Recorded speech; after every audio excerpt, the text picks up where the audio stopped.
Well, if you need to the rearmors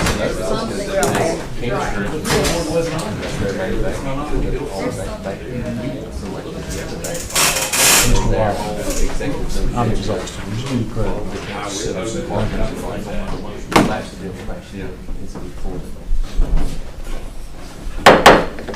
Ladies and gentlemen, it's 6 p.m., so we'll call the meeting to order for the Upson County Board of Commissioners for Tuesday, April 12th.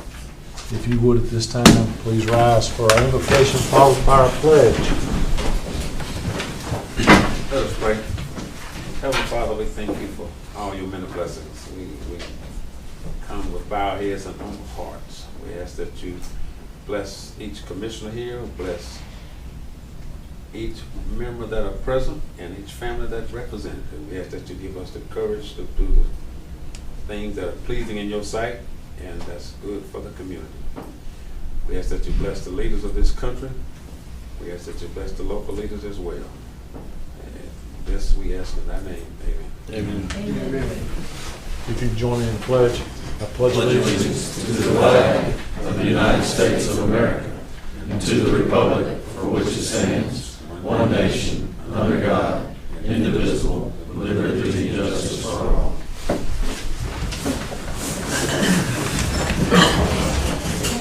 Okay. Mr. Chairman, Yes. can I make a motion that we have a executive session at the end of the meeting for personnel? Okay. Is there a second? I'll second. Just a second.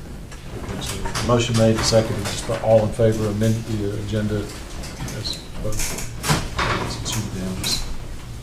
Okay. Personnel.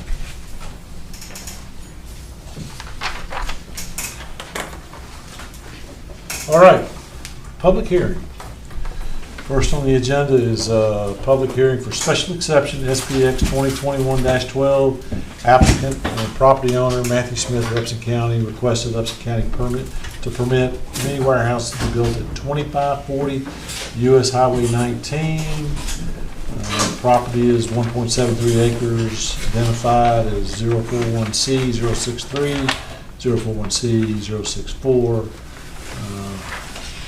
And with that, Mr. Courier, I'm sorry. Open the public hearing. Let's see. All right. So is there a motion to open the public hearing for this matter? Is there a second? Second. Okay. All in favor?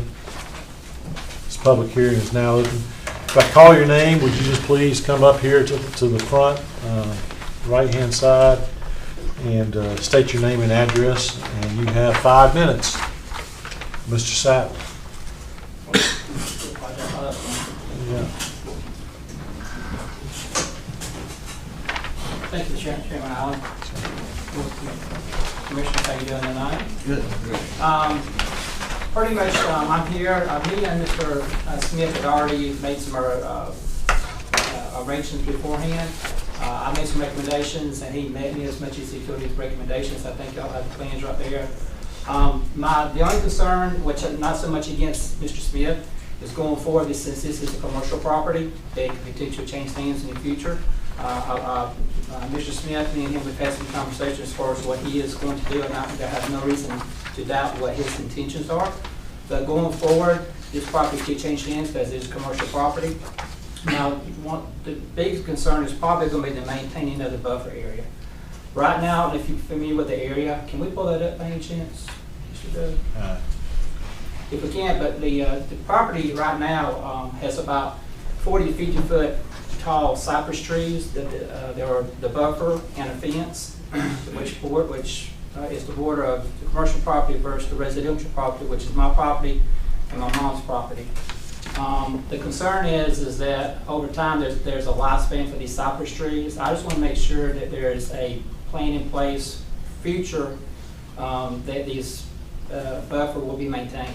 You know, if trees die, they're going to be replaced. Mr. Smith said he would. My concern is that another owner may not, if it's not, specified in the plans and the orders. So that is a concern of mine. I think everything else is pretty much agreed upon. The setback was fine, yeah, he did that. The biggest concern is just the buffer and just maintenance of that. I would like maybe a yearly basis or a biannual basis or something like that. So whatever is conducive for Mr. Smith now, but also in the future for a future owner. Thank you, sir. Okay. Okay, there's no one else signed up for comments on this public hearing, so is there a motion to exit the public hearing? So moved. Is there a second? Second. All in favor? That public hearing is now closed, so with that, I'll turn it over to Mr. Courier. Yes, Mr. Chairman, this is a summary of your staff report. There's a whole lot more information in the staff report. I'll just hit the more salient, important points. This case goes to an earlier rezoning that you had last year. There were 3 conditions of that rezoning which have been met now. First, you rezoned it to restrict it to mini warehouses. You still had to go through the special exception process, but you can have conditions on your rezonings also. Then the 2 lots that you saw in that aerial were to be combined into a single lot. That's in Mr. Smith's interest because that's a setback line, and if you've got 2 lots there, you've got to meet the setback line. So we needed those lots combined. And then finally, the site plan was supposed to be submitted to you, and you have one before you that had to be submitted. So those were the conditions of the rezoning, and that's brought us here today with a special exception as your part 2. Such uses specifically in section 1604B4, mini warehouse storage facilities are permitted in the C2 zoning by special exception, and that's why we're here. This is 1.73 acres of the 2 lots combined on the east side of 19 south of Harrow Road and north of Greenvale Road. They are both now zoned C2. In the area, we've got a little mix of things, but you got some R2, and that's Mr. Sadler's area, the subdivision near this property, and of course C2 and the AR across US Highway 19. Both the Planning Commission and yourselves have a set of general review standards by which you are to measure requests such as these. This is by your local ordinance and state law. These are those conditions. Staff has done a review of those themselves, and without going into detail, this type of use is certainly permitted in the C2. It has low impacts type of use. Normally the biggest impact is aesthetics, what they look like. There's not a lot of traffic, they don't consume a lot of water, they don't generate wastewater, there's not generally air pollution, etc. They, to some people, are just not very attractive. So you either make them as attractive as you can through your regulations, or you potentially hide them behind landscaping, etc. But really there are no significant impacts that these criteria would call out and have us question. Now my concern is more of a planning sort of idea that you may not necessarily find in those standards or even in our comprehensive plan, but you're about to have 2 in a row of these things. There's some intervening property, but they're close. And depending on our conditions, how attractive are they going to be in this location? Will that be one of those sore spots that we just kind of drive by quickly because it's not that attractive? Are we going to allow a 3rd one next door, or a 4th one, or a 5th one? Where do you plan for these sort of facilities? I'm not saying that we need to do anytime soon an ordinance, but I think with this is the 2nd one of these you're considering. The Planning Commission considered a 3rd one last night when we'll be recommending approval to you at your board meeting of next month. And so I don't anticipate, well, I don't know that there's a 4th or 5th or 6th one. I don't know that have those applications. But I think we need to thoroughly think these out. There certainly are enough in the community to look at what they look like, the aesthetic impact, and where do we want these? How big should they be? Is there a minimum size? And where should they be located? There were staff recommendations. They were very different from what the Planning Commission recommended. They went a different direction. So you do have those available if you want to discuss them, but I think the more important ones are the ones from the Planning Commission. They did, at their March 14th meeting, recommend approval unanimously with the following conditions. One, and basically there are prohibited uses that you will find sometime in these facilities, specifically outdoor storage, vehicles, boats. They don't want to see a rental truck business there, which is not uncommon for these sort of facilities. Also, they don't want the resident manager employee housing. There's often a downstairs office and an upstairs apartment that is actually a residence. They recommend that that not be approved for this facility, and it was not asked for. The owner must maintain a retention pond and the tree buffer on the east side. To some degree, this is what Mr. Sadler was talking about. Thirdly, the property shall be constructed and maintained consistent with approved construction and site plans. Any variance would come back through the process. And then we have we sort of lack a definition of what these are.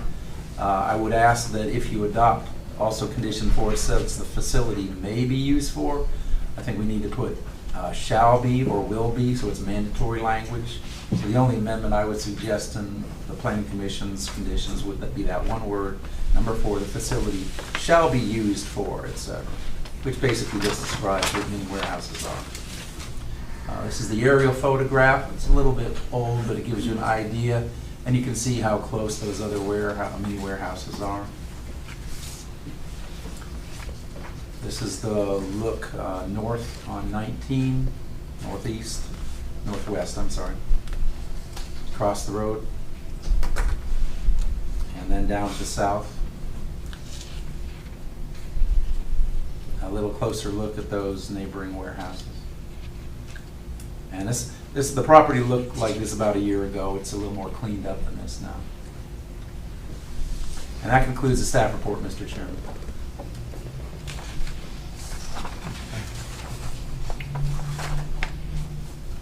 All right. Gentlemen, you've heard staff's recommendation. Are there any questions? Commissioner Ellington. Doug, on 2, owner must maintain retention pond and tree buffer on the east side of the property. Any trees removed from the east side of the landscape buffer must be replaced.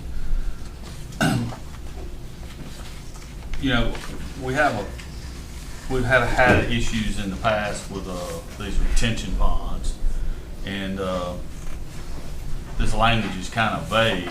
Must maintain. Well, maintain every 5 years after trees are growing in the retention pond.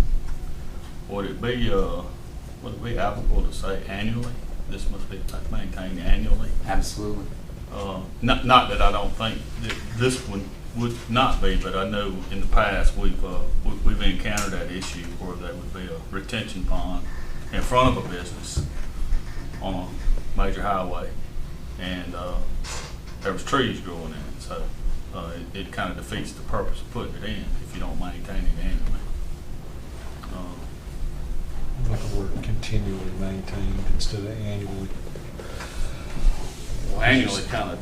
Annually means you just let it go for a year. Continually means you just continually maintain it. I guess that. Cutting the grass and not letting them in a year's worth of growth in one. You know, and then you say annually, then who's going to say when it was last done? So just continually, in my opinion, just says from this day forward, it'll be continually maintained. Aren't there design? I mean, aren't there not necessarily designed, but I mean, retention ponds are built for a reason, and they're not built with trees and. Well, I mean, some. And we're kind of off topic a little bit. I mean, we're not necessarily talking about this, but we have, as Commissioner Ellington indicated, there's some in the county that have just gone awry with retention pond maintenance. Well, I made a note of that because I mean, it's not to this topic, but a stormwater detention maintenance plan. I know in other municipalities, when you build a new structure, you have to sign from the county or the city their maintenance plan, and they detail what that plan is. So something we probably should look into in the future. But yeah, I mean, in terms of design standards, I mean, the engineers have to design it in a way initially to either hold the water or disperse the water in an appropriate manner. But yeah, I mean, I think having something to say it's going to be continually maintained would be helpful.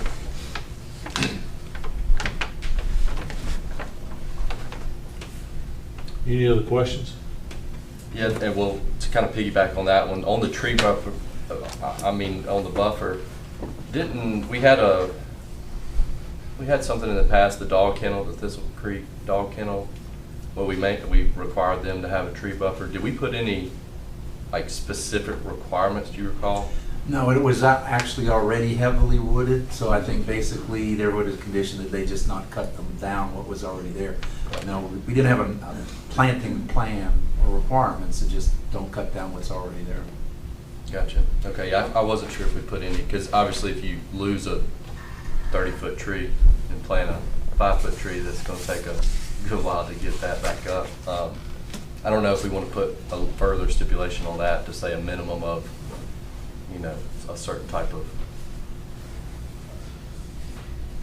footage on that tree to be, you know, replaced. Okay. Any other questions, concerns? One quick question. How many total units is this? 190. Then the only other thing that changed that Doug suggested was change the word "may" to "shall."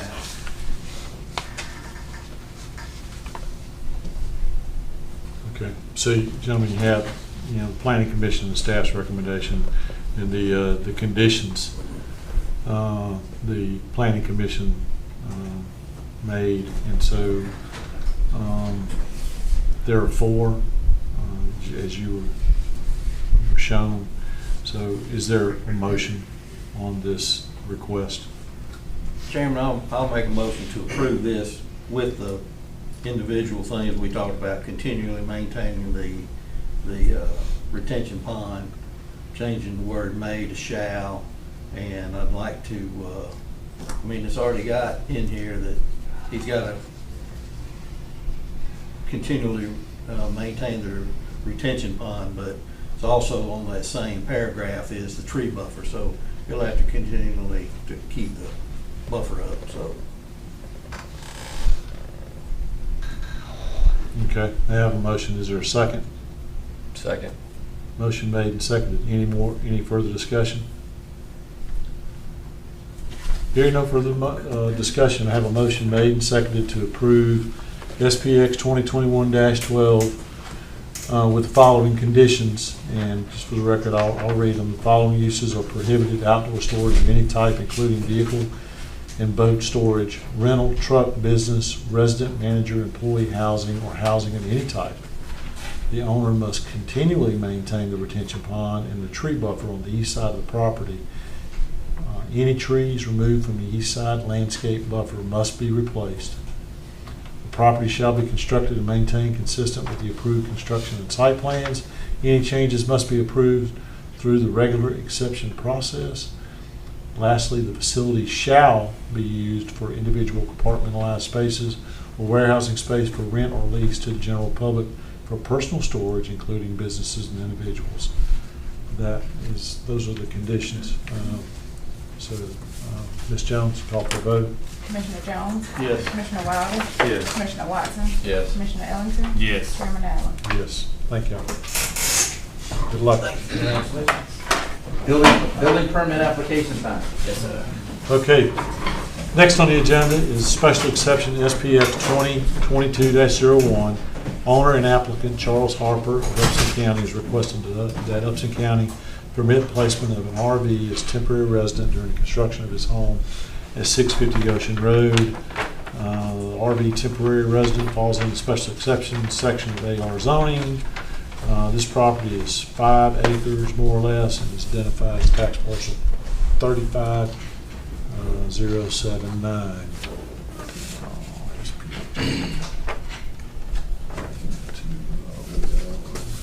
We got a bunch of paperwork up here, 2201. So, like before, if I call your name, we have 2 individuals, or 1 individual wants to speak. 1. Okay, so call your name. If you would, just please come up here, state your name and your address for the record, and you get 5 minutes. Charles Harper. Chairman Allen? I'm sorry. So Time moved. out. Is there a motion to open the public hearing? Is there a second? All those in favor? This public hearing is now open. So as what I was saying earlier, fast forward, Mr. Harper. Yeah, Thank you. the only thing I have to say is I don't want to live in a camper no longer than I have to. Everything seems to be going to schedule. Even with the shortages and stuff, I was able to pick some stuff up out of town. So, other than that, we're good. Okay, thank you. Being no other comments, or anyone signed up for further comments, is there a motion to close the public hearing? So moved. Is there a second? Second. All in favor? Public hearing is now closed. Mr. Curry.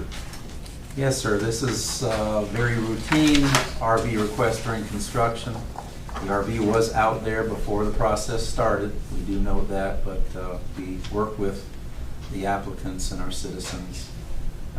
This is on Goshen Road. The RV is already on site. Going back to that provision, travel trailers have been permitted actually since the beginning of the zoning. This is one of those provisions that goes back to '95. The travel trailers are allowed for temporary use during the construction site. And as you know, the amount of time is determined by the Board of Commissioners. Traditionally, it's been 12 months. This is not in a flood hazard zone. This is a residential neighborhood, AR zoning, all around, heavily wooded and single family in the area. Again, we have those traditional standards for special exceptions that have to be used in the evaluation. Again, this is a temporary use. These are generally approved. They're generally approved for a limited amount of time. We don't normally have any problems with these. Sometimes, and I guess the tendency is they actually leave early when the construction's done. It's either stored on the property or it just disappears altogether. So there are very few impacts that we normally have to worry about these. They do have to, and this is a lot of these conditions that are, as part of the ordinance, deal with the septic and the sanitary. The septic tanks and the well, they have to not only be approved or permitted, which is a normal thing for our building permits, but they actually have to be used by the RV. So they have to be functional, they have to be inspected. So that's a lot of these conditions that are incorporated into the ordinance deal with the water system and the septic system and their use. Staff recommends approval for the traditional reasons. These are temporary uses. Very common to grant these. They are permitted by the ordinance. Planning Commission at its March 14th meeting recommended approval of the special exception and that the traditional condition that this special exception be granted for a maximum of 12 months. There's an aerial of the neighborhood and the parcel in question. Now, these photos were taken several weeks ago. Actually, there's a whole lot more progress on site than these photos show. There's the camper. Again, it's already there. Is that a kennel? Dog pound? Chickens, I believe. Chickens and goats. My grandbaby's pet was And is it a Connex box there? Yeah, that's where all my furniture's stored. That's temporary. That'll go when the camper goes.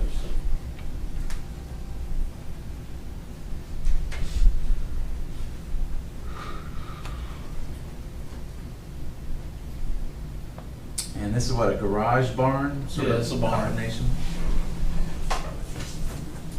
And that concludes the staff report, Mr. Chairman. Just curious, the barn, was that permitted as part of the whole plan for everything? Yes, sir. So it's already been inspected. Have you got a file on that yet? No, it's not ready for final yet. In the AR, accessory structures like barns are permitted in advance. You have accessory structures and principal structures. AR is the only zoning district where you're allowed specifically to have an accessory structure first, either for the storage of animals or equipment. In this case, obviously equipment is in there and would be used, equipment even including a truck or your car. Any questions? Has construction on the house already started? Oh, yes. Yeah, plumbing should start this week. The roughing plumbing. Any other questions? I have one. Are you from up, and this is more for our, and please don't take this as All right, me coming at you, because I want to learn here. okay. This is not the first time that we've had a project start and find that an individual has a camper on site, is living in that camper. And then, so you got to play, I believe you probably had to pay a penalty for your RV permit, or I had to pay for a permit. you had to pay for permit. So there was nothing, there was no consequence of you getting ahead of the game here. Well, I had So- to, well, So, you know, you've been in Upson County for a while, yes, sir. so this RV ordinance has been in place for a while, and I'm just kind of curious, you know, from your perspective, and Doug, you know, we continually see this happening. Correct. I mean, we've done a lot of outreach on this. Our ordinance has been in place now. This particular ordinance has been in place for, Well, this one since '95. well, we made the special exception accommodations. The part we're talking about right now, there has never been a change. This is the original language from 1995. So how do we stop this? And maybe I'm getting off topic here, and maybe we need to talk about that at a work session. But, you know, because there's a lot of building going on, and we're seeing a lot more of this, that people are moving to the community. You know, they're like the Clampetts, they're moving in, and they got everything on the truck, and then they expect to live in an RV, and then they got to play catch up. And this process takes what, 2 months?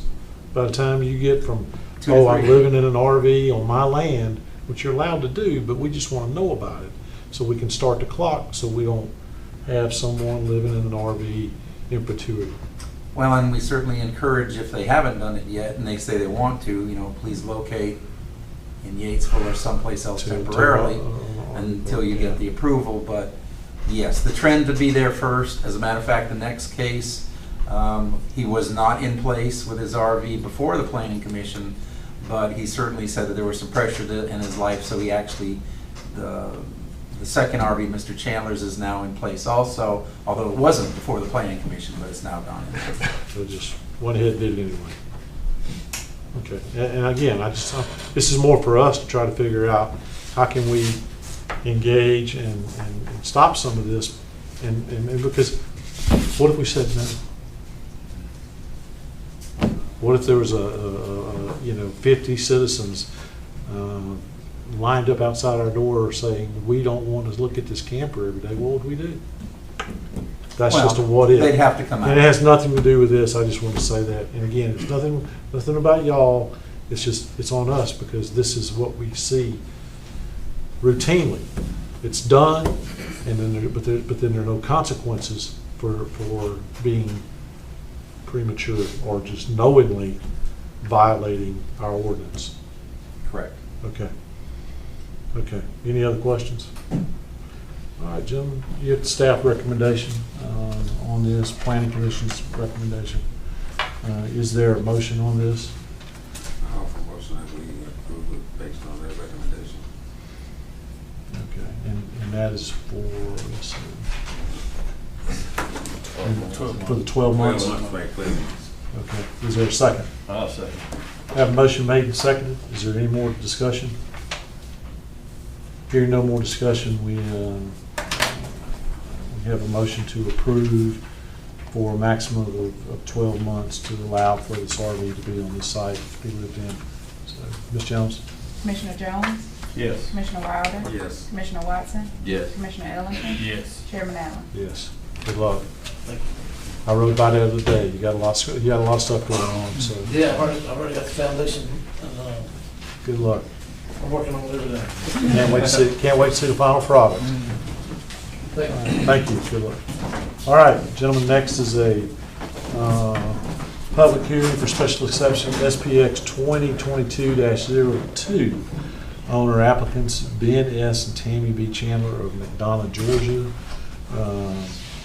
As previously requested a Upson County permit placement of an RV as temporary resident during construction of their home at 92 Adams Road falls under special exceptions in the AR zoning district. This property is 5.646 acres and is further identified as tax parcel 054073. Is there a motion to open this hearing? So moved. Is there a second? Second. All in favor? This hearing is now open. Let's see, SPH 20-02. Oh, okay. All right.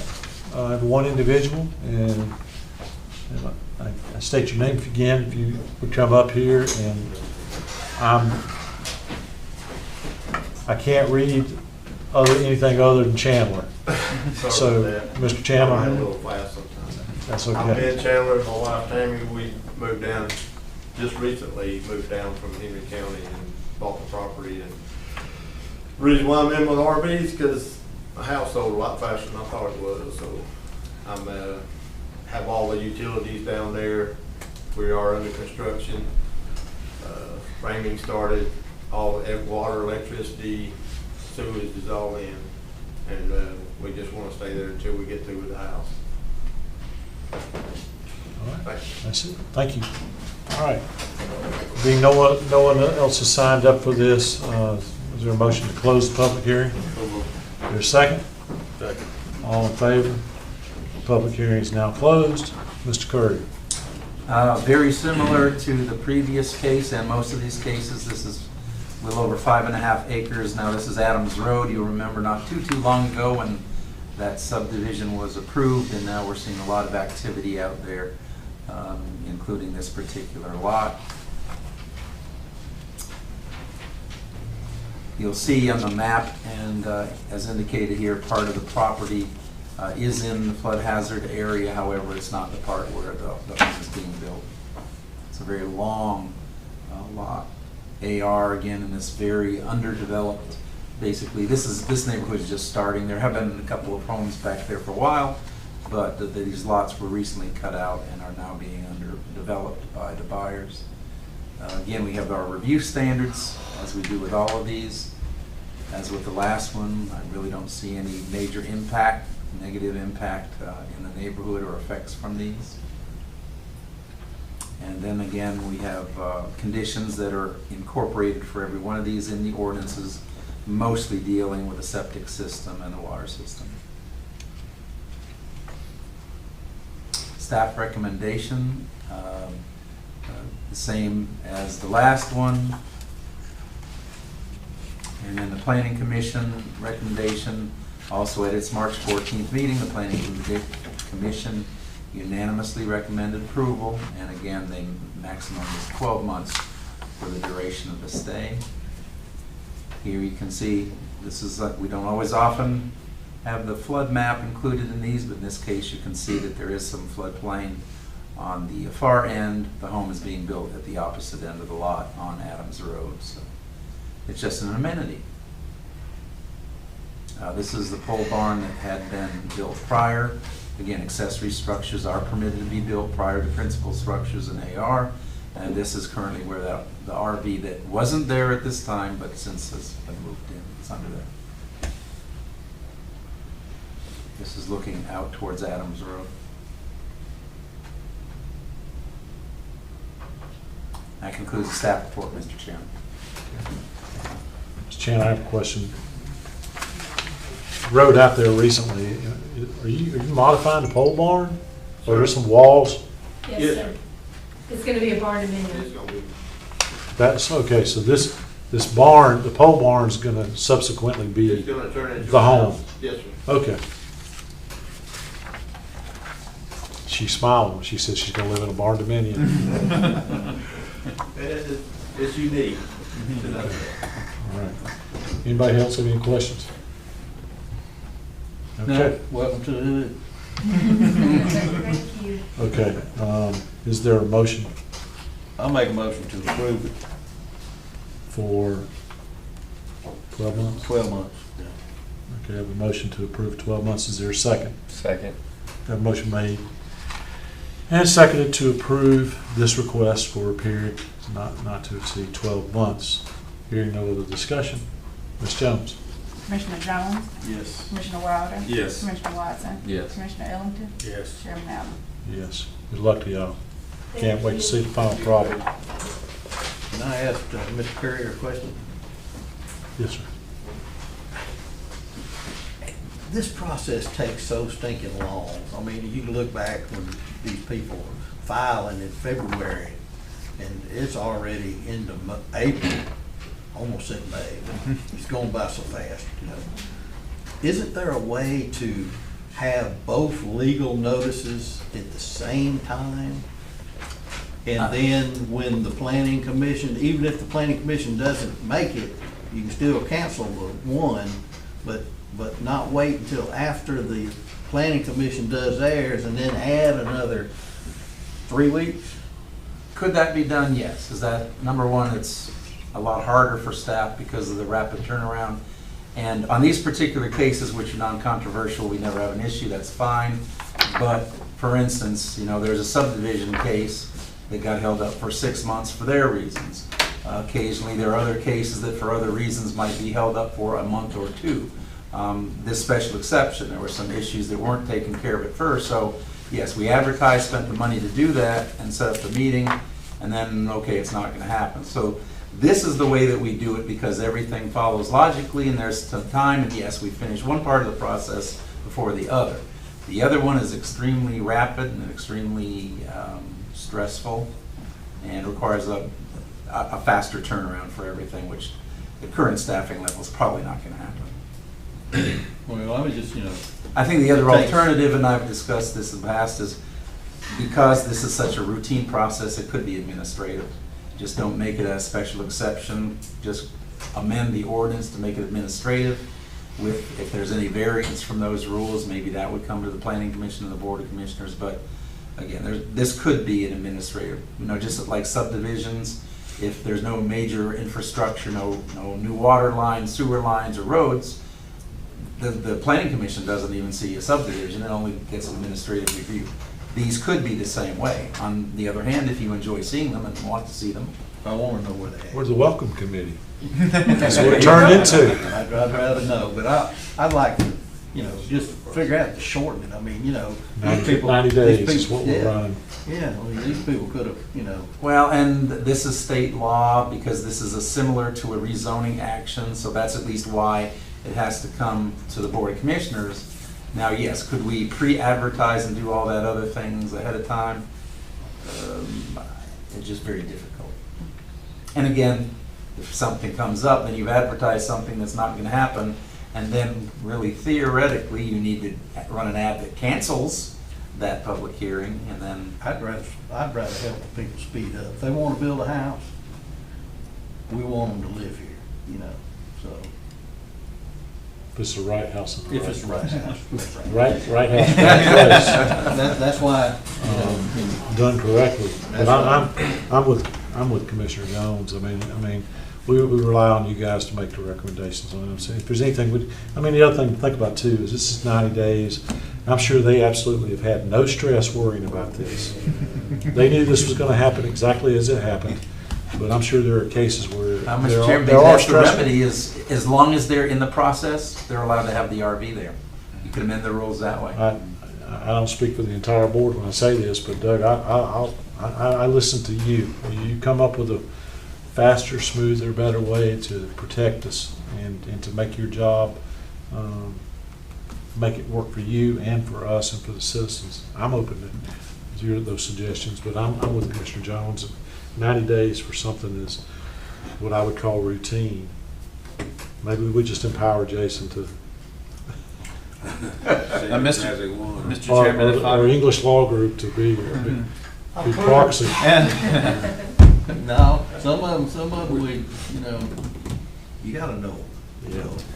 Mr. Chairman, I would submit, and I think Doug alluded to it a little bit, that the one thing it does provide for, the length of the process, it provides for public input. Exactly. So, and we'll have, as we get in later to the agenda, we'll have a couple of ordinances as our first reading, and we'll do multiple readings and potentially do a public hearing for things that we may anticipate that no one cares that much about, but there may be somebody out there. If, when you allow for that time, then you obviously allow for someone to drive by, see the sign, be curious, call the office and say, hey, I might like to have input on how that's administered, so. Oh, they call.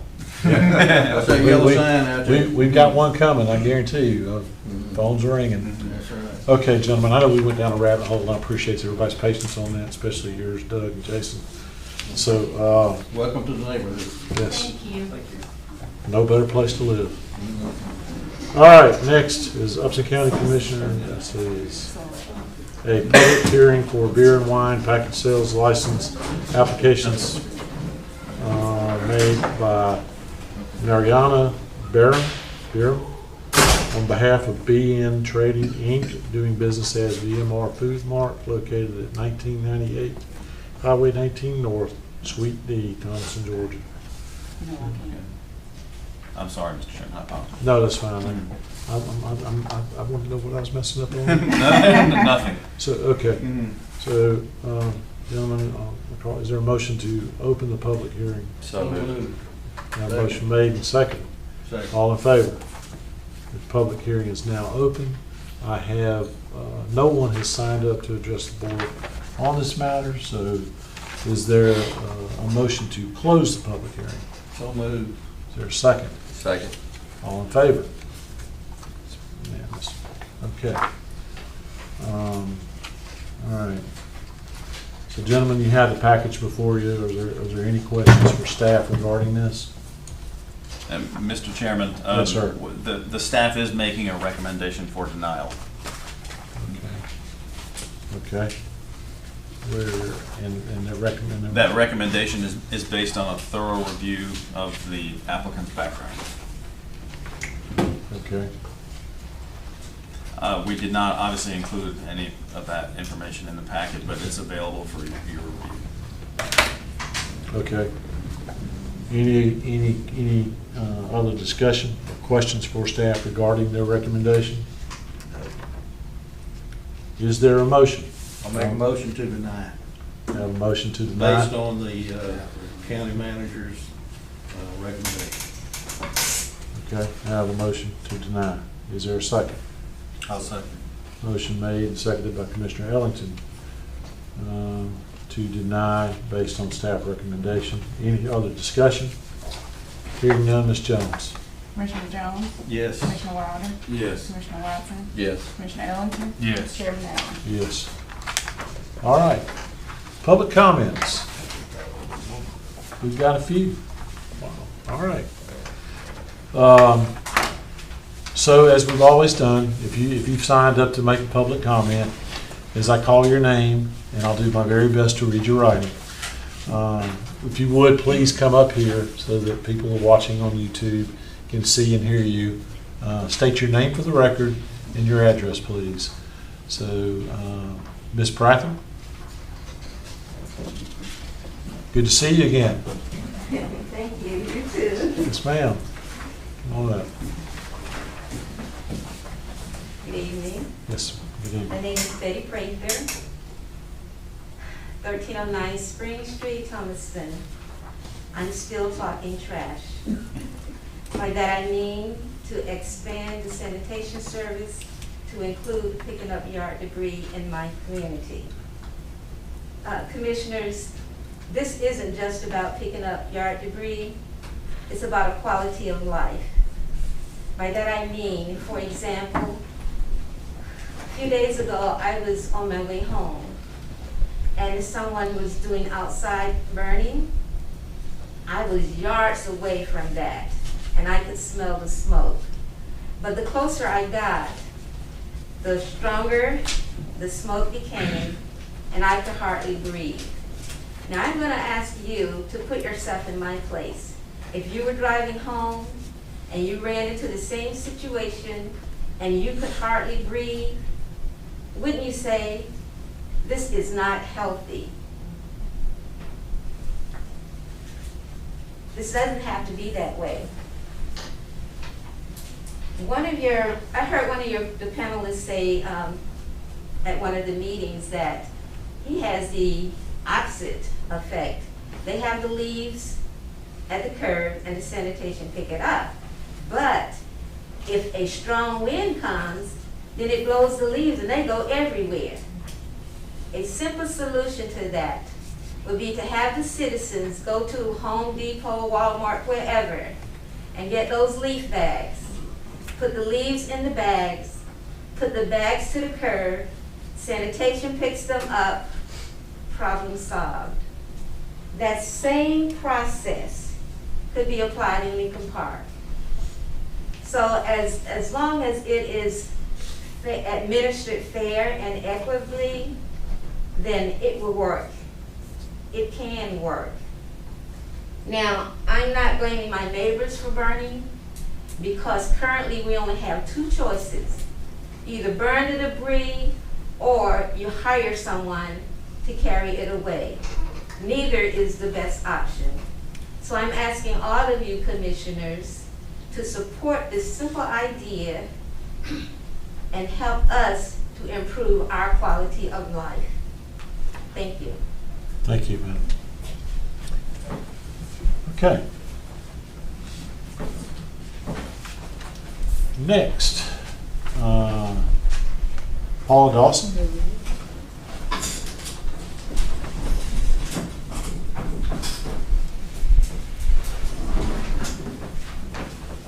Good evening. Good evening, My ma'am. name is Paula Dawson, and I live at 321 East Main Street. I'm a little nervous.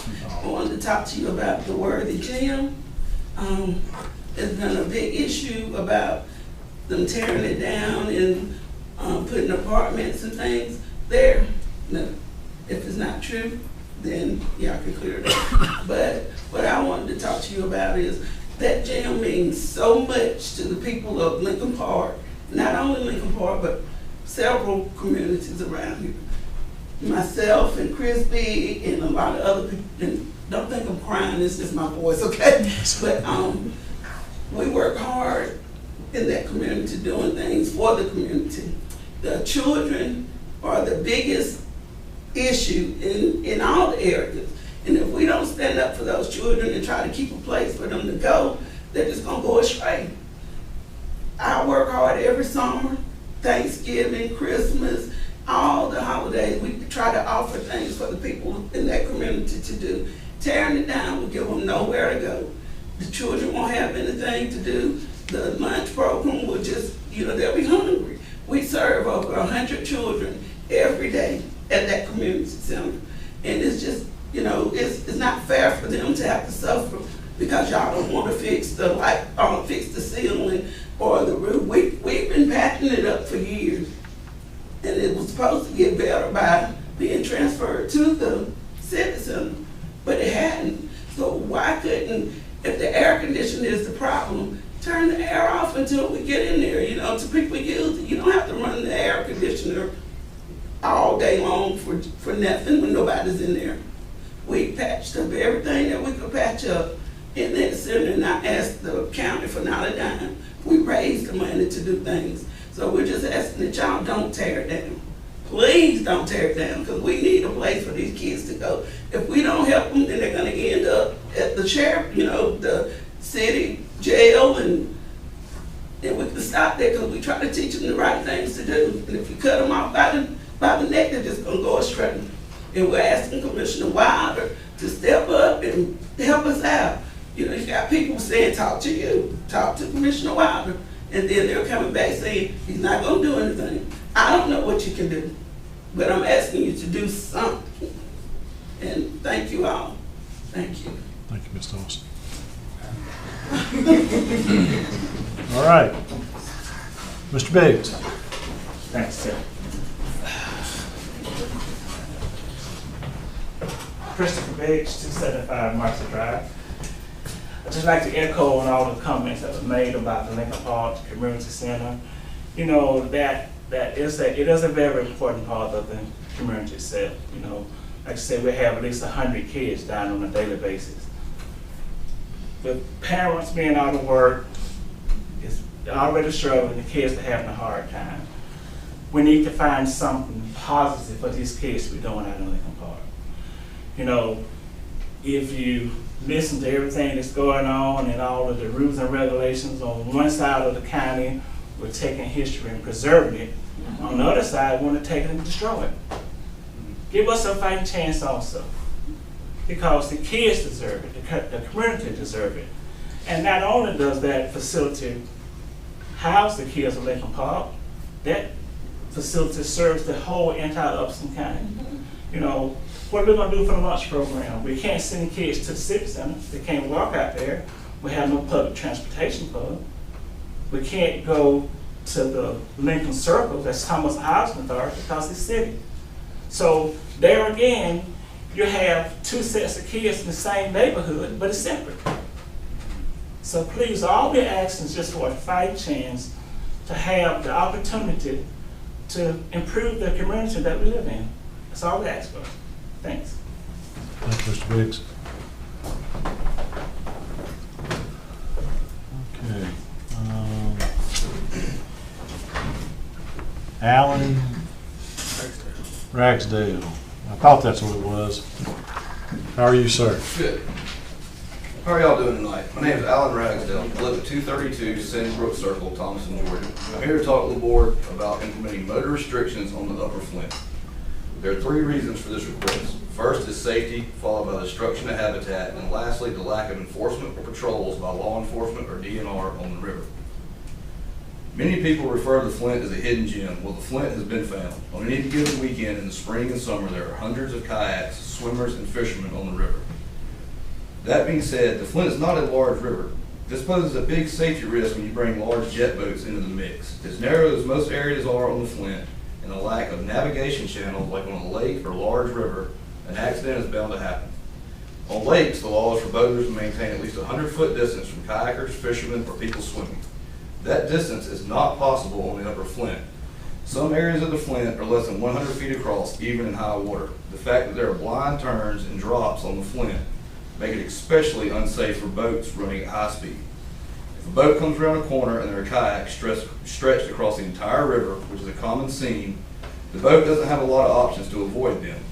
There have already been people flipped out of kayaks by jet boats. At Squirrel Bluff, I have personally seen boats weave in between swimmers while on plane. Another safety issue is that many of the kayakers are very young, some 5 years old. Others just inexperienced. I don't know about you, but I don't want my kids in a kayak with big boats near. The destruction of habitat is another reason we need motor restrictions. Jet boats can run in water that's only a few inches deep. This is a problem because it sucks and scrapes the grass off the river rocks. The grass that grows on the rocks and the water willow beds are what make this river special. They hold much of the biomass of the river. The grass and willow are home to many microorganisms and vertebrates that the shoal bass and other fish feed on. If the grass and willow are damaged enough and no longer thrive in the river, this will be detrimental to the health of the ecosystem and will lead to a decline in biodiversity. Erosion is another concern. The grass and water willow beds help stabilize the river during high water events. The weight that big boats produce, especially at low water, causes severe bank erosion. Bank erosion leads to the silting in of shoals and other critical habitat, such as the river lilies. Our state river fish, the shoal bass, need silt-free areas to spawn. The silt and sediment caused by the erosion of the bank and river bottom will lead to a decline in the fishery overall. The Upper Flint is one of the most biodiverse areas in Middle Georgia, with plants and wildlife only found in this area. It's something we should protect. On lakes and large bodies of water, it's easy for law enforcement or DNR to enforce safe boating. On the Flint, it is next to impossible due to the remoteness of the river and the logistics of patrolling it. The fact that you don't have cell service and the time it takes to contact DNR lead many not to even report violations and safety hazards. We know that the county cannot implement motor restrictions on their own. What we're asking for is the county to work with the Flint Riverkeeper and ask the state/DNR to add motor restrictions to the Upper Flint. This would go a long way in helping preserve habitat and protect paddlers and swimmers. Thanks for your time. Thank you, sir. All right. Mr. Rogers.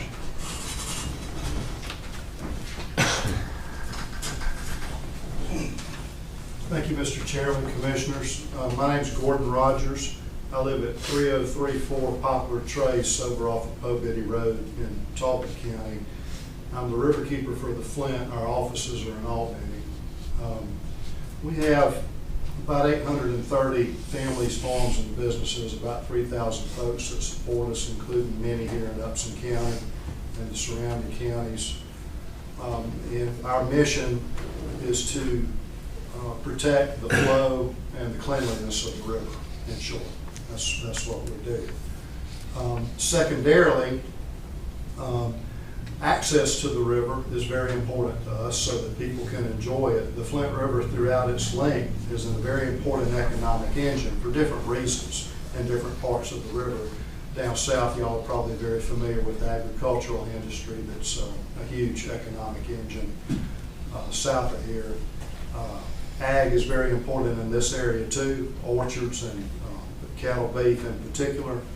But the main and very much growing economic engine is this shoal section that's basically between roughly Gay, Georgia, and USA. In a previous life, many years ago, that ended in 1995, I worked for DNR at the coastal office. My recollection on how motor restrictions are actually implemented is a little bit cloudy at the moment, but I believe it's a DNR board rulemaking. It's what it amounts to, that it would not require a law change. That's going to require a little bit of research. There's a big question mark about what the limit should be.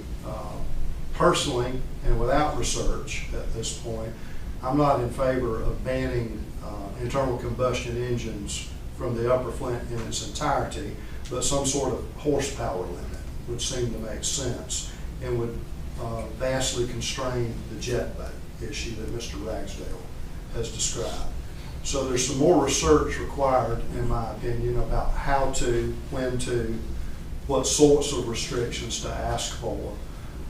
And I would simply ask the commission that at some future date, me or another representative of Riverkeeper be able to come to report to y'all what we found out about how to, when to, what we would recommend in terms of horsepower restrictions, and then seek your support, perhaps in the form of a letter. And I think your support alone is not going to be sufficient. We're going to need to be talking with Meriwether County, Pike County, Talbot County, possibly Taylor County, because it would be a 45 or 50 mile section of river that would be under restriction shared by multiple counties. And those are my comments, and I'm certainly available for questions at any point. Thank you, sir. Thank you, sir. All right. Appreciate everybody's comments tonight. And that is all we have for that. So, gentlemen, moving along on the agenda, next is for your consideration is the consent agenda. On tonight's consent, you have approval of the March 2nd work session meeting minutes, approval of the March 16th joint meeting minutes, and approval of the March 22nd regular meeting minutes. Is there a motion on the consent? So moved. Is there a second? Second. Have a motion made and seconded for the approval of consent. Ms. Jones? Commissioner Jones? Yes. Commissioner Wiley? Yes. Commissioner Watson? Yes. Excuse me, Commissioner Ellington? Yes. Chairman Allen? Yes. All right, new business. First reading regarding the newly proposed Timber Harbor Ordinance, repeal and replace Chapter 70, Article 3 of the Code of Upson County, Georgia. With that, Jason. Yes, Mr. Chairman, this was the draft that we reviewed at your most recent work session, and if it would please the chair, I'll just read section 1.3, which should suffice for the first reading. Yes, sir. I'll include section 1.1 also. So in adopting this ordinance, Upson County Board of Commissioners hereby specifically repeals Upson County Ordinance 237, which currently, it's our current ordinance that relates to regulations for timber harvesting. And section 1.3 reads as follows: whereas timber harvesting operations occur in the unincorporated portions of Upson County on a recurring basis, and whereas timber harvesting is an important component of our local economy in Upson County, providing revenue to landowners, business opportunities, and jobs for local residents, it is the intent of the governing body of Upson County to facilitate this industry while at the same time protecting county infrastructure and the safety of the community. And whereas timber harvesting in many instances requires the use of county maintained roads in order to transport product to market, and whereas it is in the public interest to protect the county road system from damage caused by timber harvesting operations, to the extent allowed by state law. And whereas the Official Code of Georgia 12-6-24 authorizes and establishes the terms and conditions under which this ordinance may be adopted and enforced. And whereas it is the intent of the governing body of Upson County to preserve and exercise where appropriate all powers and authority granted to it under state law, including but not limited to OCGA 32-4-42 and 40-6-371 that are not in conflict with 12-6-24 in order to protect the health and safety and welfare of the community. Now therefore, it is hereby ordained by the governing body of Upson County as follows. So then it goes into several sections where it discusses the application process, the form of the notice to harvest timber, how that notice is to be submitted, the usage of the statewide website that we helped the Georgia Forestry Commission develop. Many members of your staff were part of that process. It includes requirements for the surety bond. I know that was a question during the our recent work session. And then section 3 covers violations, and then how we respond to claims, as well as the requirement of a new bond, how we revoke a bond, and then what non-compliance is with that section. And then section 4 is basically the application of ordinance with state law. So it basically makes sure that our ordinance is consistent with 12-6-24. And if there are any specific questions, I think we potentially covered them all during the work session, but if there's any further ones, I'll attempt to answer those at this time. Anybody have any questions for staff? Being no discussion, this is the first reading. I'm assuming we'll have a second reading, at which point we'll adopt. Yes, sir. Okay. Everybody good? All right. Anybody out there has any questions concerning the proposed timber harvesting ordinance for Upson County? I would encourage you to reach out to us, attend the meeting. Next is the first reading of the right-of-way utilities ordinance, repeal and replace Chapter 90 of the Code of Upson County, Georgia. Mr. Chairman, if it would please the chair, I can Yes, treat this in the same way.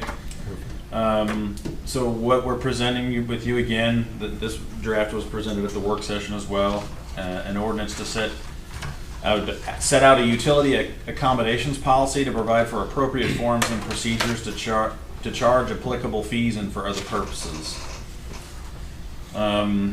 Whereas the county roads located in Upson County are a significant asset to the citizens of Upson County, and whereas Georgia law charges the Board of Commissioners of Upson County with the protection and preservation of public health, safety, and welfare of the citizens of the county, and provides it with power to implement and enforce powers or duties invested in the Board of Commissioners, and whereas the Georgia Constitution provides that the county may exercise powers over and provide services for public transportation, and state statutory laws grant the powers of the counties to regulate installation of utilities in any county road and to ensure that the same does not interfere with the use of the county road system. And whereas growth in West Central Georgia has increased the need for the use of county roads for utility purposes, and whereas it is in the best interest of the county and its citizens to maintain its roads to the fullest extent possible under state law without creating barriers to entry, now therefore it be resolved by the Upson County Board of Commissioners that the following shall be enacted.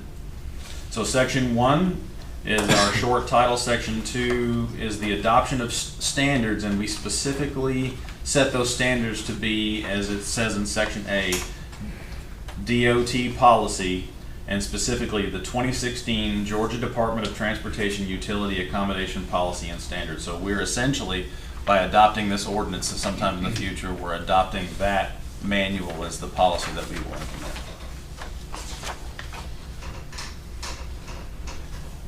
Another section to note would be section 3. The county manager or his or her designee will have the authority to administer the DOT policy as adopted in this ordinance on county roads and in unincorporated Upson County, and in accordance with any procedures and forms Upson County Road Department may establish thereunder. And Mr. Chairman, I know there's quite a few questions at the work session, but if there's any additional ones, I can try to answer those at this time. Thank you. Anybody have any questions or concerns regarding the first reading? I just got one question, Mr. Chairman. Sir. Section 4, fees. Board of Commissioners shall be authorized to charge fees in accordance with DOT policy. Are we going, is that gonna be something we'll decide on at a further time, or That after section, this is adopted?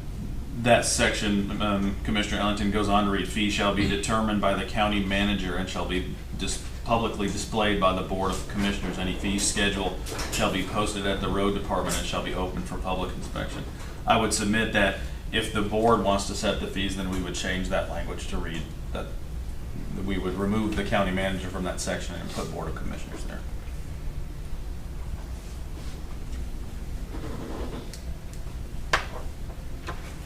Okay. Any other questions? Concerns? Okay. Just like the last one, this is the first reading. We'll see this again at our next meeting for adoption. And just like I said before, if you're watching or you're participating in this, now's the time to reach out to us with your comments regarding that ordinance before we adopt it at our next meeting. Next on the agenda is the discussion and approval of the letter commencing the local option sales tax lost renegotiation.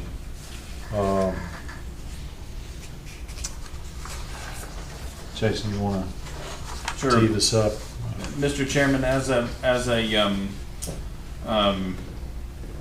action item resulting from a meeting that yourself and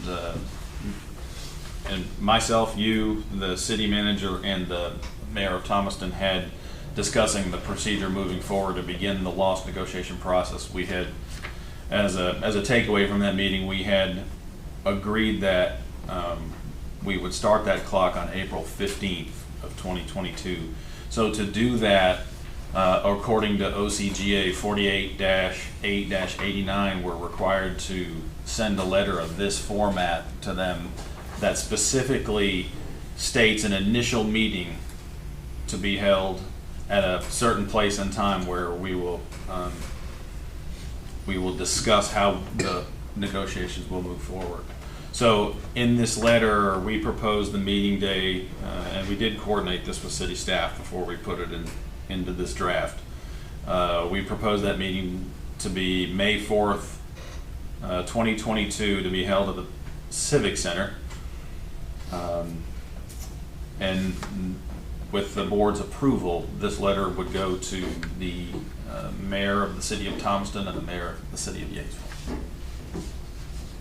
And I would also say, Mr. Chairman, this has been reviewed and approved by the county attorney's office. Okay, so I note that we didn't put a time on there for that meeting, so we'll just determine that later. We had discussed that being the same time as our normal work session, 9 o'clock that morning, but we were kind of trying to get full approval from the city. Okay. So are we good with just leaving the date on there and then coming back with a time? I mean, that's the date of our work session. Right. The first work session.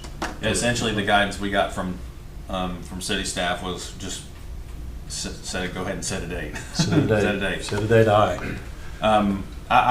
Mr. Chairman, I might make the recommendation that we add 9 a.m. to the letter before we execute it. So moved.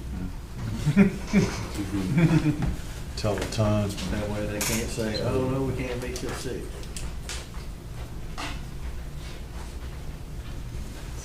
Okay. And you know, we had some talk about, you know, who was going to be participating in this, and I know that we talked about the city of Yatesville as, I guess it's more for you, I reckon. I mean, you recommend that we bring the city of Yatesville in? Absolutely. And that, They're part of it. okay. But based on population and stuff, I mean, it's optional, isn't it? I think it's optional, but I think it's prudent. All right. And Mr. Chairman, I think the county attorney and I had discussed this also. Essentially, the board will be negotiating for the county share of the local option sales tax. How the municipal share is split is between the municipalities. It's not necessarily our concern, and maybe that's what you were alluding to. So. Okay. So gentlemen, you have this letter. What we need is the board approval for me to sign this letter and get the ball rolling. So there's actually two letters. Yes. Okay. There's one to the mayor of Yatesville and one to the mayor of the city of Thomastown. So we're asking for the board to authorize me to sign these letters to schedule this initial meeting for May the 4th at 9 a.m. at the Civic Center. Is there a second? Second. Motion made, and Commissioner Jones, seconded by Commissioner Wilder. Any other questions, comments? Hearing none, Ms. Jones?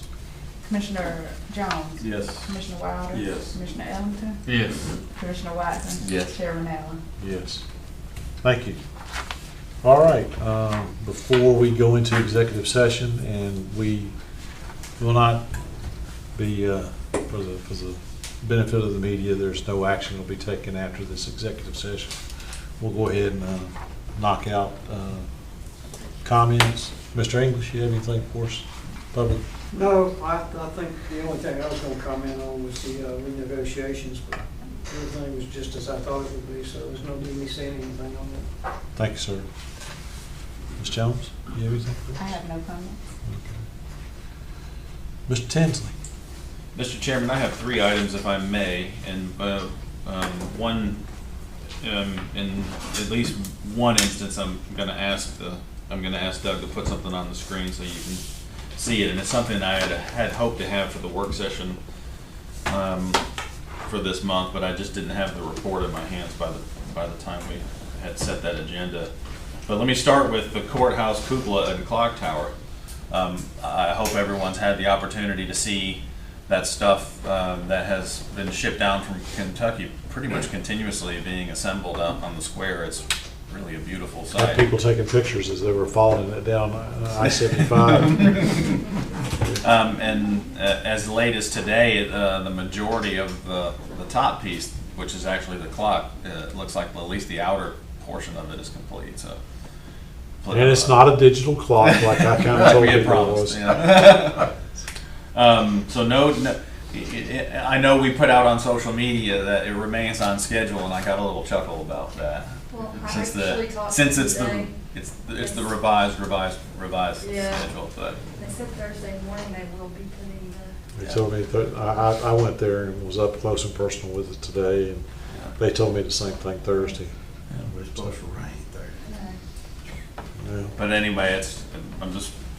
Hey, the I quicker feel the a better. certain level of relief seeing that. The second item is that we were officially congratulated today by the Georgia Department of Community Affairs. We are now approved to include this in all of our media outreach. So we have officially been handed our broadband ready designation by the Georgia Department of Community Affairs. So we're going to utilize that as part of our branding moving forward. So we're very proud to have achieved that.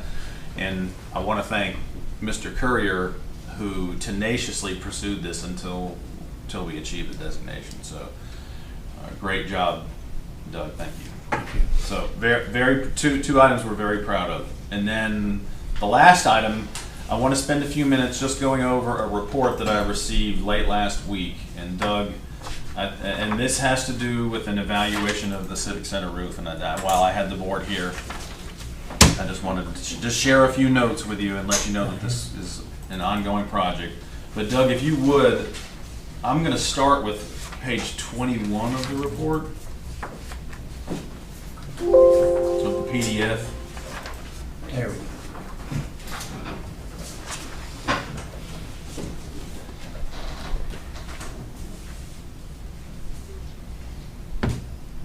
Page 21. They're not numbered, right? They are in the PDF, so. I don't remember seeing the numbers here. We can put 21 again up at the top, right here. That's 4, you can just hit the down to get 21. 6. Click right there and just type 21. On it? Type into PowerPoint 101, Mr. Courier tonight. Oh, you should have seen me earlier panicking today. Okay. Okay. So, obviously, we know we've had a water intrusion issue into the walls over there, and essentially, what we've discovered, the parapet wall in basically the faux wall that goes up above the actual roof line, I think it's about 4 feet. It had, in its original design, this weeping feature, so that when that brick becomes immersed with moisture, it would actually drip out onto the roof, and then it would drain with the rest of the roof drainage. And what we have discovered that in 2014, when the place was re-roofed, if you'll go to 23 now. 23. Just click This down. one? No, page 23. Click the arrow to the left. You gotta hit the arrow. Up. Right there, the down one. Down 23. Is that it? It was sealed. So this is what's causing the problem. Covered it up. It was covered with spray foam, including Yeah. the weeping feature. Right. Let's go down to the wall. So what we've had is that since 2014, we've had the moisture, I guess for close to 8 years now, we've had that moisture going in between the brick wall and the structural wall, and basically causing the separation. So lastly, I want to go to page, and I'm going to send this to the board so you can review it thoroughly, but what I'm just informing you of what the next steps are. So page 28, Doug. And this will just summarize everything and we can move on. But I just wanted, while I had the board together. So essentially, the sprayed in place urethane foam is actually in very good shape according to the evaluation that we had. But it was applied over the weeps, and that's almost certainly a serious situation, so that's going to have to be resolved. And it was possible, but if not likely, installed over wet open cell insulation board stock. So basically, what that meant, and I got them to explain it in lay terms to me when I got the report from them, was that this was not the appropriate application over the existing roof. So in essence, what they're recommending that we do, and I'm going to skip to item 3, they want us to run moisture tests to begin with, just to see, because the one thing they did say is that the urethane is actually in extraordinarily good condition, the way they evaluated it. So the way they want to proceed with this project is assuming that we're able to correct what has been done incorrectly. They want to try to salvage the roof with the spray foam rather than try to take it off. But what they want to do is they want to check for moisture intrusion before we move forward with that. So I'm going to authorize them to do a few tests as it is outlined here, and then we'll have an idea of where to go from there. But the good news is that potentially we were fearful that it was a structural issue. It is not a structural issue. We also have, and I didn't share this because it's almost it's in two engineeringese, I couldn't explain it. But basically, a structural engineer has signed off saying that the facility is sound structurally, but this needs to be So dealt the with. gaps that we've been shown in the past, you know, it's not impacting the structural integrity of the building. No, The issue not is yet. the water that's in the brick has nowhere to go. Right. Now, there's two reasons it's separating, they tell me. One, it's because of the design. You know, I guess this building was designed in the late 60s and constructed in 70. It was those two pieces of the wall are held together by a method that's no longer used. I'm not going to try to say anything more technical than that. So that's part of the issue why they're gaining a little separation, but this has greatly exacerbated the problem. And essentially, they were saying, hey, you need to go ask the staff from 8 years ago, was it this bad before they re-roofed it? In some of the staff that we do have from 8 years ago was saying, no, it's really been more prevalent since the re-roof. But, so what we're in the process of doing is pulling all the documents from the 2014 re-roof. And I think we found them. So, and the company that did it is actually still in business. So, you know, we're going to talk to them and try to get an understanding of what design specs were used and that sort of thing. But I know this is something that came up as a question in the work session. I just didn't have an answer for it because I was waiting on this report. It came in the next day. We had our conference call, and to the best extent that I can tell you without getting into some language that I barely understand, this is essentially the problem. So the warranty of the roof, is it still? Mm-hmm. It is. It's just that application. Right. Well, the questions aren't even being asked yet. The ultimately is what's going to be the end state of this? You know, how it gets fixed and who's going to pay for it. Right. Exactly. Exactly. Well, and staff's already begun to pull all the documents on that, so Pascal and I will be pursuing that part of it, trying to understand. Because obviously, I guess what we can't determine is was it spec'd that way, or was it not spec'd that way? So if it wasn't spec'd that way, then maybe there's negligence. Maybe there's not. I mean, you know, Okay. we're Well, just the at good that point. thing is, and correct me if I'm wrong here, I'm making the assumption is that now that we're staffed the way we're staffed and have an EMC engineering on board who serves as our oversight in these projects, this won't happen today No. with the current structure that we have. To the best of our ability to tell, this was done by RFP, not by spec. And so it was just a solution that was proposed. We put an RFP out, we said we need a new roof on the. Yeah. Sounds like there wasn't a design spec Yeah. that they followed. There's some other interesting things in there. I guess the good news is what they're saying is that when they inspected the foam application, they thought, man, it was extraordinarily thorough. It is doing its job. Now, they also applied it in some areas which, according to our professionals, say is not correct, like they spray foamed over asphalt shingles. Where was this? So there's a section that actually has it correct like this? I think that they use that as a demo, and that's not actually a picture of our building. That's them trying to explain Show to me. what it's supposed to look like. Yeah. Yeah. But anyway, this is the actual design spec from, because we've still got the drawings for the Civic Center, and this is actually from the drawings. It has had a weeping system. So structurally, It's the sound. wall's not going to keep on leaning. As long as this is addressed. Okay, as long as it doesn't end up in the park. Mm-hmm. So, and we've had a structural engineer already sign off on that. Okay. And Mr. Chairman, that concludes my remarks. I apologize for that rather tedious last item, but I felt it was pertinent since it was a hot topic during the work session for which I had no answer. Mr. Watson? Yeah, the only comment I had was if our staff didn't bring it up in relation to officially receiving the broadband ready community.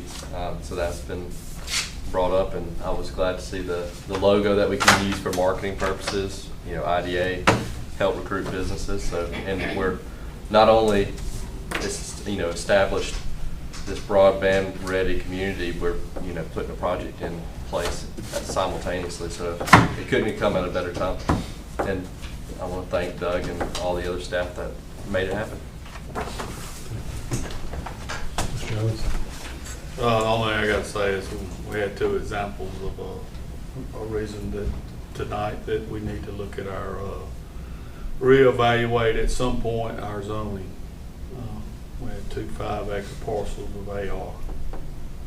Good point. And as we continue to grow, 5 acres of AR can be problematic.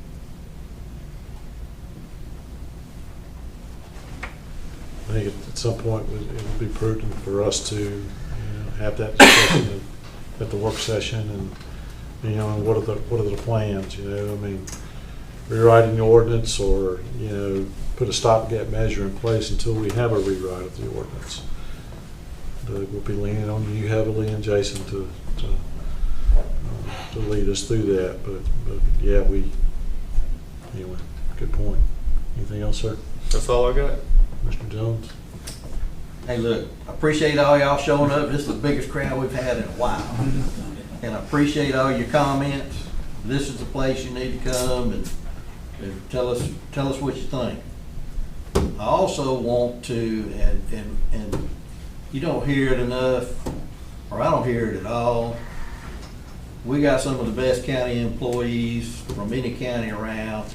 I mean, from wall to wall. I ain't talking about this guy, that guy, the other guy. I'm talking about road department, finance, county manager, Doug's group.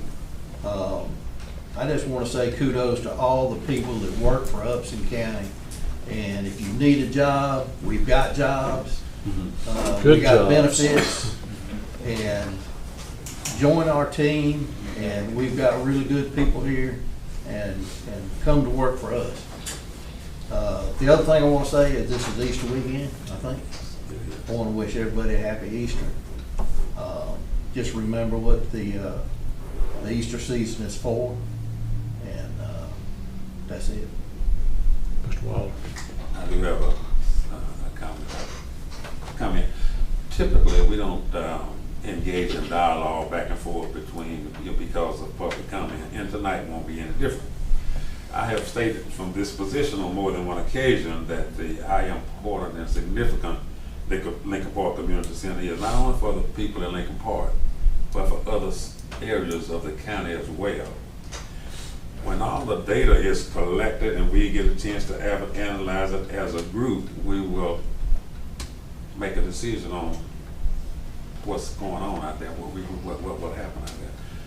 Just talking specifically, just to help clarify, I assume the vandalism at the Wording Gym.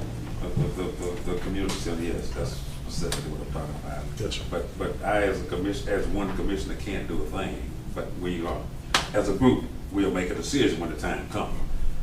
With that said, I want to wish everybody a happy Easter and enjoy yourself. Be safe. Thank you, sir. Well, I anxiously await, as everybody, we are a broadband ready community now. I'm broadband bin ready. Where is it? And so, I know that the folks at Highline are patiently waiting. They're still waiting on the rules, I guess, from the state on the expenditure of that money.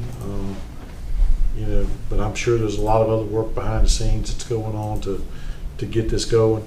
I went to a meeting over at Central Georgia EMC about a week and a half ago with my counterparts from Monroe, Lamar, and Pike, and they briefed us on their broadband deployment plan, and they fully anticipate they'll have that project done, which touches people like Commissioner Jones in Upson County. So Central Georgia, Southern Rivers. That's where I was, not Central Georgia, Southern Rivers over there in Lamar County. And So for the citizens that are on that network, on EMC, you know, by the end of next year, you'll have another broadband option.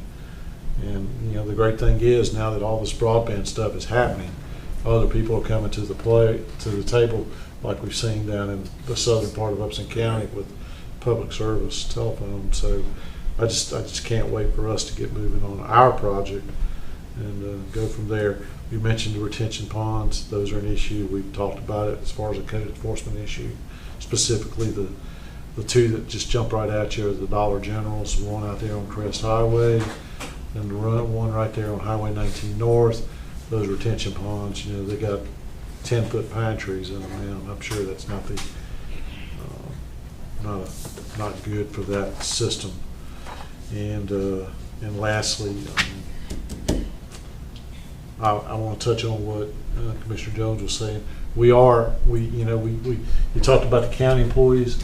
I want to leave out our wonderful law enforcement officers and sheriff's department. I mean, I know you know it is a team. I don't care if you're in the sheriff's office, the jail, the clerk, the DA's office, and we've got some great people who are dedicated.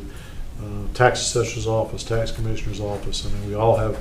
Every one of those offices have important functions, and if you're watching this and you feel the calling to join the workforce, if you're young and you want to intern, I mean, we've got intern opportunities. If you're young and you want to participate in summer programs, we've got summer programming opportunities. I mean, there's a lot of great things going on at the Civic Center with activities. And that includes recreational sports. I mean, we've got adult rec sports, much to the call from the community. We wanted this stuff. It's here. Sign up. I'll be interested to hear in the coming weeks what participation looks like for those programs. But for adults, we've got flag football, which I'm not going to be out there, basketball, which I'm not going to be out there, and certainly not going to be out there for kickball. Kickball. Yeah. That's the popular one. Just need to have Yeah, that is popular, but hey, you know what? They got dodgeball. And I wish our good friend Gary Self was here today, because he would say, "What about pickleball?" So you know, I'm sure that's pickleball opportunities. That's on the radar. So employment opportunities, community engagement opportunities, tons of opportunities. You can't find a better place to live, work, and play in Upson County. And with that, I'll shut up. So anything else before we have entertain a motion to go into executive session? Happy Easter to everybody. Yes, sir. Yes, sir. Thank you again for everybody coming out tonight. Looking forward to talking to you.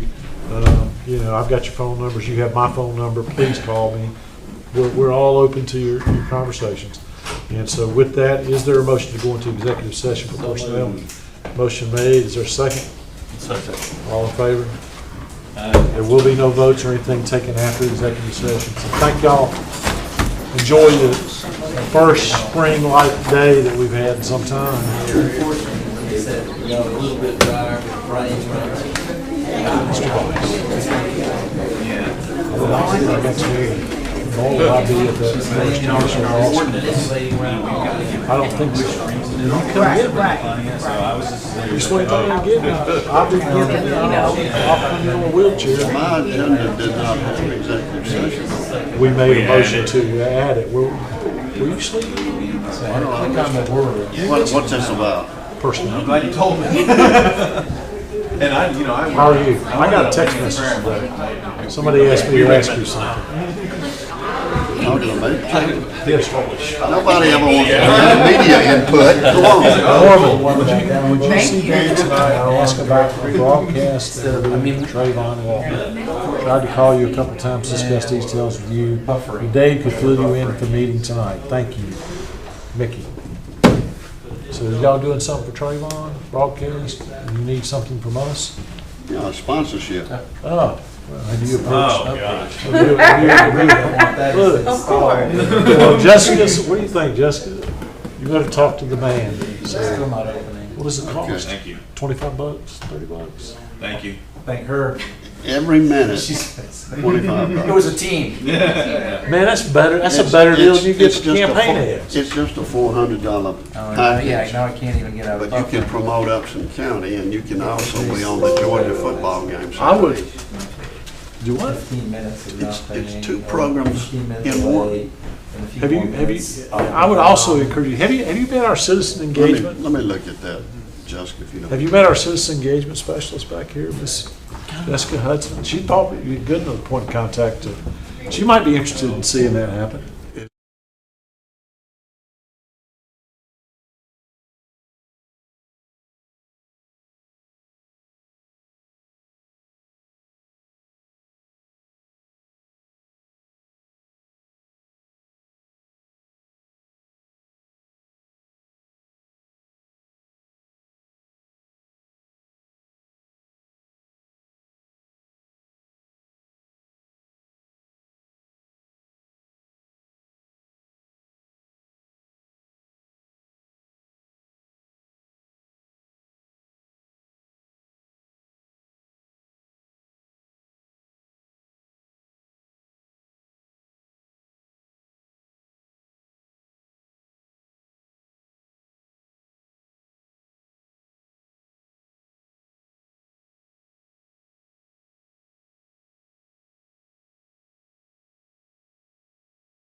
If you're gonna keep them, but if you're gonna throw them away, I'll take them and. I've got it set in my office. You'll share them with the next. Sorry you don't live in my district, but, So, all right. There you go. Gentlemen, Thank you.